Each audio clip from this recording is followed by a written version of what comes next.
I found the journal at a bus stop just after midnight, and it wasn't dropped or forgotten. Rather, it was placed there, centered beneath the bench and aligned with the edge as if someone had taken care to set it down, with its cover damp from melting snow, but the pages inside completely dry, telling me this object held secrets of its own.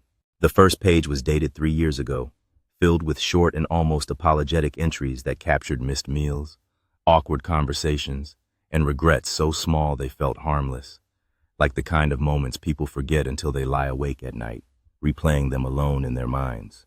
At first, I assumed it was metaphorical. Then I reached today's date where the handwriting changed, becoming tighter and pressing harder into the paper, describing me sitting at the bus stop, checking behind me twice before picking up the journal, and hesitating because part of me already knew I shouldn't touch it. I looked up after reading how it stood behind the schedule board while you read, but saw nothing there. And the next morning, the journal described things I hadn't told anyone, thoughts I hadn't spoken, and moments I had almost acted on but didn't, making my heart race as the entries turned into a chilling familiarity. The more I read, the more detailed the entries became, including physical descriptions like, "It is tall enough that you never see its face," and "It doesn't move until you reread."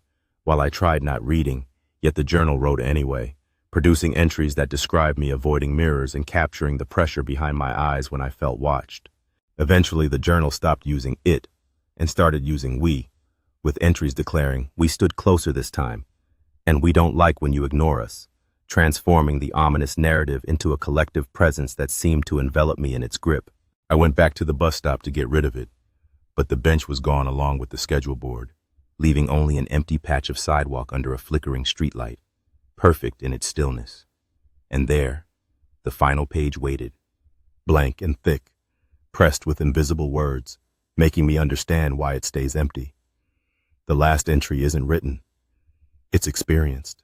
And when it's finished, the journal goes back to the bus stop, waiting patiently for someone else to sit down, eagerly anticipating the next person to become entangled in its web of unsettling truths and lost opportunities.